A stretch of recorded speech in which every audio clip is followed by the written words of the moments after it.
In this video, we're gonna go from this to this. My biggest crash in the Clio Cup Europe so far. So buckle up, guys. This is gonna be a bumpy ride in this video.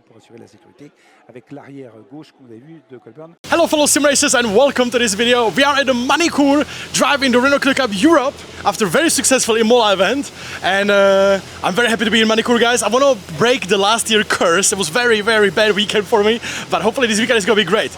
We are soon going for the first free practice, and well, we're gonna see how it's go. I'm gonna be testing two different setups during the practice, so I'm gonna be pitting in halfway through, and we'll see how it's gonna work. I feel like a little bit more professional than last year, for example. So literally actually working on the car properly, guys. And my teammate even brought his sim rig so he can do some extra practice for the weekend. Car is looking absolutely gorgeous, and I can't wait to drive it again. I really love the Clio so much, guys. So let's go for some action from the first free practice.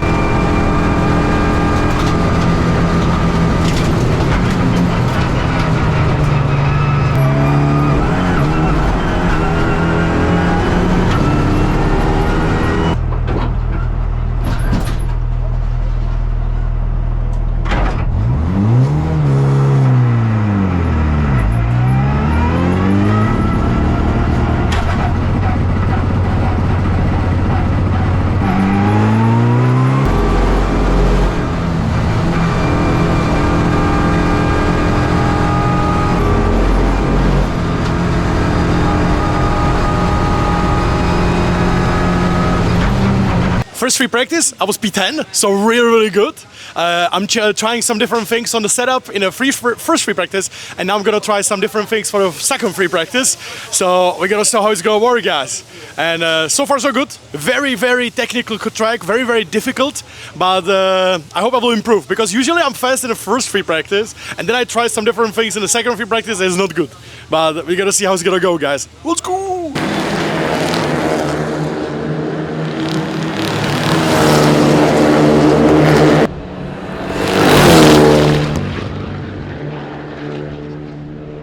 It's Saturday in Magny Cours, and that means we have a qualification one and race one today. So cross your fingers, guys. Let's see if we can survive. Let's have a good quali, and hopefully not too bad, and let's push.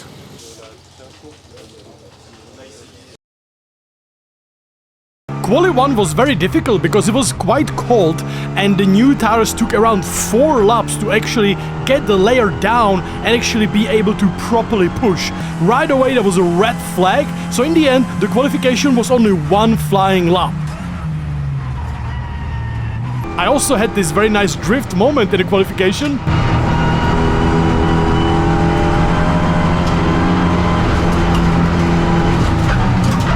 And I would like to follow up with my best lap of the weekend.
Quali 1 for race 1 done, got P12. It was actually 1 lap quali because there was a traffic. It took 4 laps to warm up the tires, and then, because it was very cold, and then there was a red flag. And then after the red flag, we had only 2 laps basically, but the 1 lap was traffic and the 1 lap was almost clean except the last sector. But it was great. I survived my first quali in Magny Cours, so I'm very happy with that. And P12 is absolutely fantastic. I am extremely excited about this. I really wanted to show you. I was only 0.5 seconds off pole position in the Clio Cup at Magny Cours in Quali 1, which is incredible, guys, because the top 20 in the Clio Cup is very, very, very close. It is very hard to get in the top 20. And if you ask anyone who is around the Clio Cup, they will tell you being like top 10, top 15 is insanely good job, you know, because anyone can win from the top 20. So I was so happy, guys. My best result in the quali so far, and it just shows how close the whole Clio field is. So now survive the race, guys. Let's do this. Let's go, guys. Race number 1 in Magny Cours. Look at this starting position, guys. It's unbelievable. But the starting procedure, holy shit, is scary. Let's go, man. Let's go.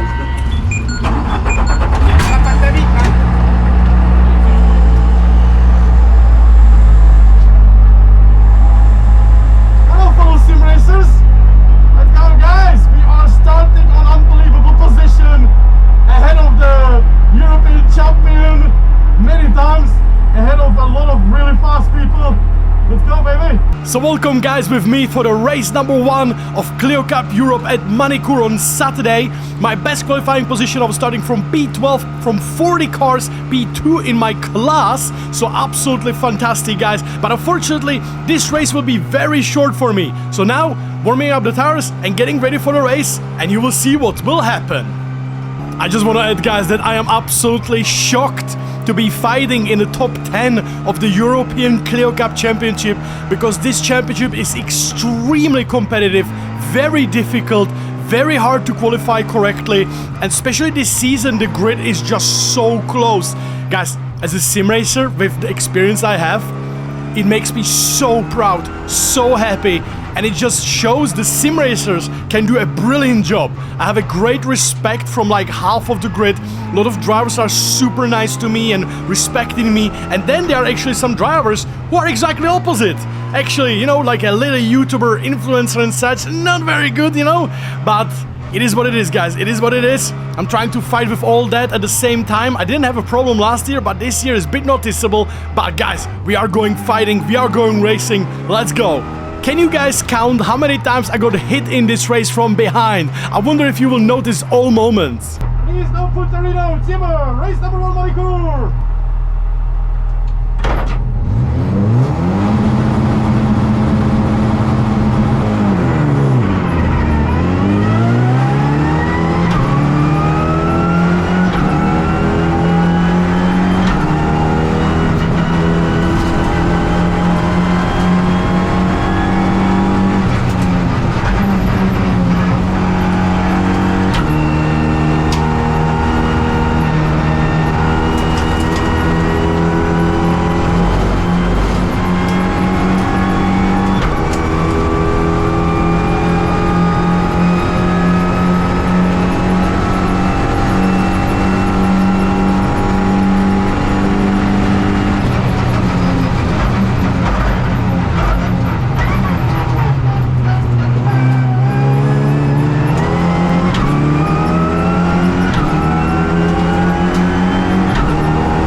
god! Guys, lap number 1 in the Clio Cup, absolute frenzy. It was so amazing to actually see the leader, you know, for me. And yeah, I tried one outside move, didn't work, you know, was no chance for me basically, but I tried. And then the next corner, winner from Misano Castelli, beautiful overtake on me. And the next corner in Estoril, the guy behind me just sent it, you know. I could not do anything at that situation. I thought I had it covered, but he just sent it, you know, pumped me wide. Next corner, I got bumped from behind. That was very scary, but all good. We survived the lap 1. The Clio is just ruthless. You have to be ruthless, guys. Don't give them any chance.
This is it, guys. This is the moment that will ruin my race, basically my whole weekend, and also hit very, very financially bad.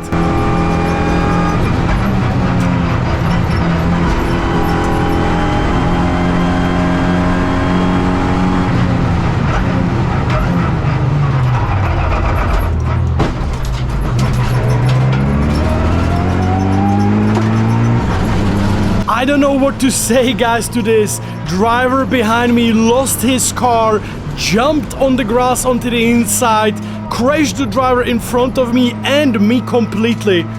I didn't see like anything at all because obviously it's a dead angle, right, completely off the track.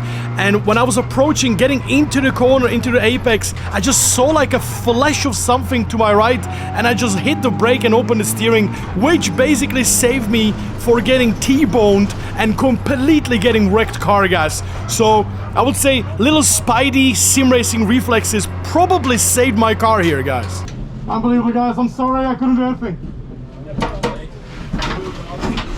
You can see driver behind me just disappears from the picture, but you have to understand, guys, I have a hand system, the helmet, and a dead angle. I don't see the car at all, and suddenly there's like a little flash, and I just instinctively brake and open the steering, which saved me from completely wrecking the car. You can see here how the driver just disappears, and I just like look and brake, you know, and guys, he actually crashed the car ahead of me and me as well at the same time. Like, unbelievable, guys. It was actually a very big hit, but luckily it could have been way worse, guys, way worse. Like, the car was completely broken, the whole front of the car was gone. But let me show you also the outside view, and let's talk about everything after.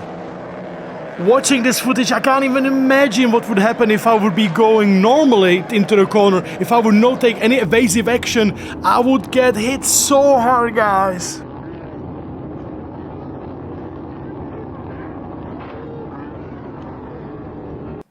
This has been really difficult situation, guys. Very unlucky. You can see on the replay, literally being in the wrong place at the wrong time. Driver behind, lost control of this car, went off the track. I don't know if he was trying to save it or not, probably yes. It's not very noticeable in the footage. He went across the track, hit the car ahead, and he hit me. It's just unfortunate, guys. Very sad situation. I must say I was very sad from the whole thing. I'm still pretty mentally, like, sad from everything, guys. Not only the damage, I will get to that later. But it was very difficult, guys. I just want to say about this whole situation, if you're watching the replay, I did everything I could have done to avoid this incident, guys.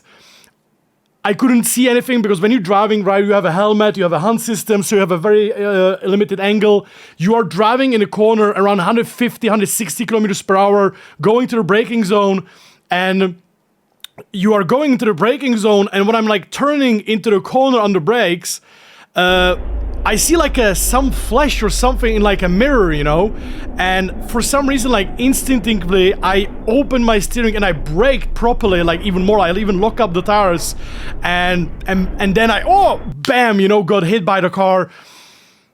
I'm very lucky about this, guys. I don't know if it was just like some instinct, or if it was just like a muscle memory, or like someone was watching after me, you know. Literally said, guys, if I would go into the corner normally, following the car in front of me, I would get T-boned. I would literally get hit T-boned fully, and that would be new chassis. That would be game over. You know, that would be weekend over, race over, maybe even season over. I don't know. That would be very difficult. That would be very difficult, guys.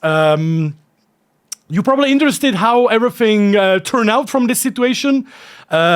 That kind of disappointed me even more, guys. I'm sorry, I don't want to be like, guys, I don't want to be bashing any other driver. Please, this is not a video about bashing. People make mistake, right? People make mistake. That's completely fine. One thing I learned in a sim racing is that people don't apologize. People don't care about stuff. People are never wrong. And I learned in a real racing, this is like multiplied by 10 in a real racing, you know? People are never at fault in a real racing, you know? And I'm also trying to learn that as well in a real racing. But long story short, my team was very happy how I did everything, also how I reacted to everything, limited damage and stuff like that. I'm sorry if this is going to be long talking, guys, but I really want to let you know everything. And long story short, I was very devastated from all of this, very unfortunate. I was P2 in a class, I was running like P11, 12 in a race. Post-race, we got called to the stewards to explain the incident, and I basically just said, yeah, I went into the corner, I suddenly there's a car coming at me, right? I'm trying everything to avoid it. The steward looked at my footage, he was like, wow, really unlucky, you know, bad situation for you. You know? And then the other driver started talking, and that was probably the thing that disappointed me the most in a real racing. Following the Sunday as well, guys, which will be in the next video, it kind of made me, I don't know, I don't want to say the word, but kind of disgusted, disappointed with the whole real racing, because I feel like deny is the approach of the real racing drivers. You can see it obviously in the motorsport, right? If you follow F1, GT cars, anything, it's very noticeable. And I said, I don't want to be bashing the driver or anything like that, no hard feelings, you know, but the driver said it's not his fault. It's a design of the track fault. He lost control on like a curb, and that's not his fault. And he went off the track. He was a passenger, and I collected him. And one thing I learned: never argue at the stewards. I'm trying to be very nice. On a Sunday, I was a bit pissed with other driver, but in the end, I think I was way too nice. So I tried to like you know, just whatever happens, whatever, you know, just calm down. And I was just sitting there like, you know, like this. And the stewards were also like a bit, you know, like surprised, because imagine you make a mistake, big mistake, you crash, you lose control of your car, and you are not even, like, in a real racing, guys, not being sorry, you know, like not even say sorry. I haven't got a single apology, guys. Not a, hey dude, I lost the control of the car, I'm very sorry, I tried everything in my ability to avoid it. Unfortunately, I crashed you. Sorry.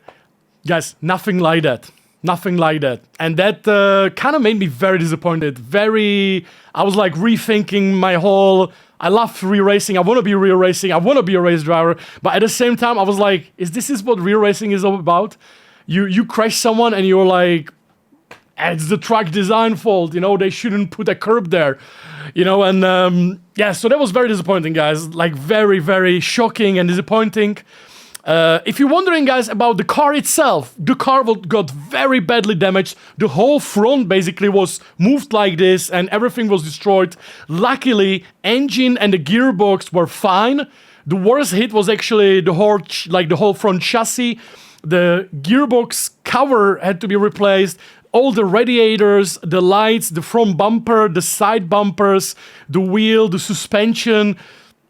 Long story short, the whole front had to be replaced. It was my team did an amazing job. They basically worked on the car until like 2 a.m. in the morning, and they managed to fix it as best as possible. Unfortunately, it wasn't possible at the location because the car was bent a lot, so it wasn't exactly possible. So it kind of affected me on a Sunday as well.